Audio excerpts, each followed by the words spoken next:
Before we begin the video, if you haven't yet, come on down and join my Discord server. Link is down in the description.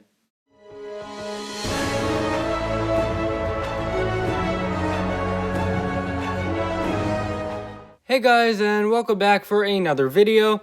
It's been nearly a year since we did top 5 scenes of season 6, so I figured it's definitely time we continue this. We're skipping Day of the Departed because I honestly cannot come up with 5 good scenes, so we're gonna go straight to season 7. Hands of Time was my least favorite season for a while, and I still really don't like it, but there are definitely some really good scenes from it. So today we're examining the top 5 best scenes or moments from season 7, Hands of Time.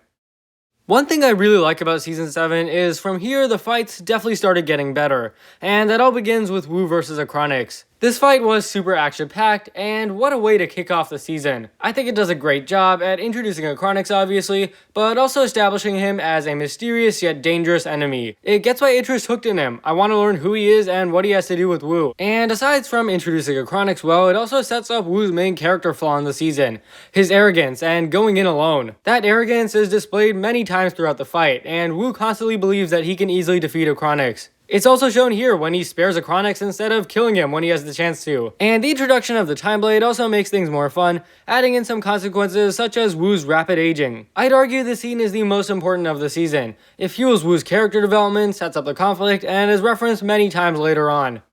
Coming in at 4th is a very underrated scene in my opinion, coming from episode 72. Near the start of the episode, Wu has a hallucination in which he sees the demons of his past coming back to haunt him, such as Garmadon, Misako, Time Twins, and even Moro, all reminding him of his failures. I really like how abstract the scene is, and it actually portrays all of these past characters as Vermilion warriors trying to kill Wu. And the addition of characters like Moro and Sensei Garmadon were also super cool. One thing the season does that seasons 5 and 11 don't do at all is it actually makes a story about all of Wu's past failures and events. It does more than just leave it at, oh hey, Wu has another villain from his past. And this scene exemplifies why I think Wu is pretty good in Hands of Time. Overall, again, I think this scene is really underrated and definitely deserves some more attention. It's a pretty powerful scene and it definitely does a great job at showing Wu grappling with his past.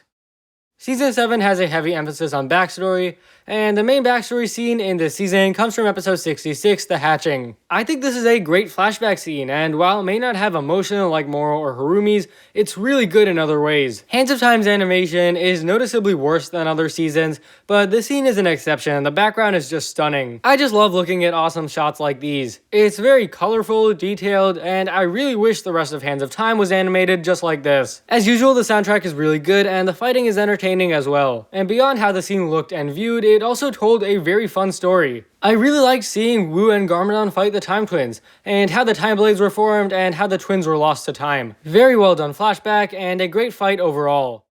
Coming in at the runner-up, we have Kai vs. Rei from episode 72. This is the first interaction between Kai and his father, and it's definitely one to remember. The raw emotion in this fight is so strong, and I really love Kai's rage, and also Rei's surprise. And adding on to that, the voice acting is also really good and helps to achieve that. It also captures the core elements of Kai's character beautifully. Him being guided by emotion rather than logic, and also his hot-headedness, if that's a word. The dialogue is also very well written, which is a first for Hands of Time. I especially love Kai saying that fire is the only thing he'll inherit from Rei. The soundtrack also is amazing. I love this rendition of the Kai and Nia family theme, and it really helps to amplify the emotions. While I really do love this scene, I do think there is one better.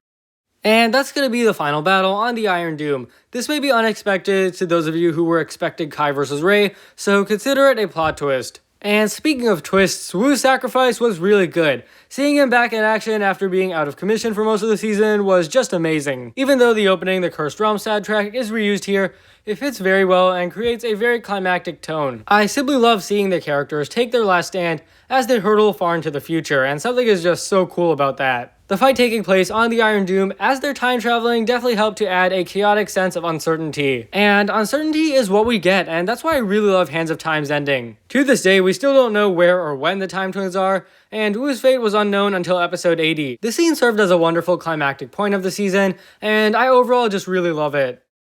But anyways, thank you for watching. If you enjoyed, be sure to leave a like, subscribe, share with anyone and everyone you know. Leave a comment explaining your thoughts on the scenes I brought up and also your top 5 scenes, and I'll see you next time.